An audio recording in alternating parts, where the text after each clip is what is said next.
যদি বাংলাদেশের মধ্যে হিন্দুরা, আমাদের হিন্দু ভাই বোনেরা যদি শান্তিতে না থাকতে পারে, এই বাংলাদেশ হাই কমিশনার এখানে কলকাতার বুকে, ভারতের বুকে, তাকেও আমরা শান্তিতে থাকতে দেবো না। আজ নয় কাল, কাল নয় পরশু আমরা এখানে এই হাই কমিশনকে ভেঙে গুড়িয়ে ছাই করে দেবো, ধুলিসাৎ করে দেবো।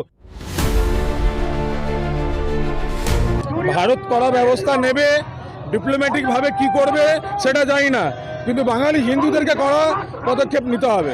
পশ্চিমবঙ্গের মধ্যে যে বাংলাদেশি মুসলমানরা যারা এখানে চিকিৎসা করতে আসছে, তারা এখান থেকে চিকিৎসা সস্তায় করানোর জন্য আসছে, তাদের টাকা পয়সা বাঁচানোর জন্য ভারতে আসে, তারপর এখান থেকে গিয়ে ওখানে আমাদের হিন্দুদের উপর অত্যাচার করে।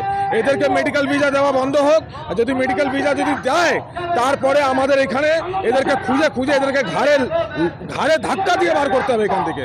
ভারতের মধ্যে যারা আমাদের হিন্দুরা আছে, আমরা সবাই আজ থেকে প্রতিজ্ঞা করি এই বাংলাদেশি মোল্লাদেরকে কোনো জায়গা থাকতে দেবো না, খুঁজে খুঁজে এদেরকে লাথি মেরে মেরে বার করতে হবে। এটা আমরা করতে পারি, এটা আমাদের করতে হবে। সরকার কি করবে না করবে সেটা সরকার বুঝবে। আচ্ছা, আর একটা বিষয় যে যেভাবে ভারতীয় হাই কমিশনে হামলা চালিয়েছে বাংলাদেশ, আমরাও তো বলছি এই বাংলাদেশ হাই কমিশনকে জ্বালিয়ে দাও, পুড়িয়ে দাও, ছাই করে দাও। যদি বাংলাদেশের মধ্যে হিন্দুরা, আমাদের হিন্দু ভাই বোনেরা যদি শান্তিতে না থাকতে পারে, এই বাংলাদেশ হাই কমিশনার এখানে কলকাতার বুকে, ভারতের বুকে, তাকেও আমরা শান্তিতে থাকতে দেবো না। আজ নয় কাল, কাল নয় পরশু আমরা এখানে এই হাই কমিশনকে ভেঙে গুড়িয়ে ছাই করে দেবো, ধুলিসাৎ করে দেবো, মাটিতে মিলিয়ে দেবো। এই প্রতিজ্ঞা আমরাও নিয়েছি। ওরা সুযোগ পেলেই আমাদের খাবে, আমাদের পড়বে, আবার আমাদেরই চোখ দেখাবে। ওরা চাইটা কি? নিয়েছে আলাদা দেশ, আবার এখানে এসে জ্বালাচ্ছে, চাইটা কি? আর ভারতে দীপু দাসের এগেনস্টে যেটা হয়েছে সেটা আমাদের ওয়েস্ট বেঙ্গলে হচ্ছে। আমাদের মুখ্যমন্ত্রী কি করছে? কি করছে? এতজন ধরা পড়েছে, এখন একজনের ফাঁসি অর্ডার হয়নি কেন?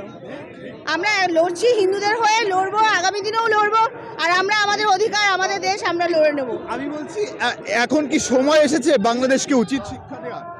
বাংলাদেশকে উচিত শিক্ষা দিলেই দেওয়া যায়, কিন্তু আমরা বাংলাদেশকে উচিত শিক্ষা দেবো, ওখানকার সংখ্যালঘুদের যারা রয়েছে আমাদের হিন্দু ভাইরা, তাদের ওপর ওরা অত্যাচার করবে।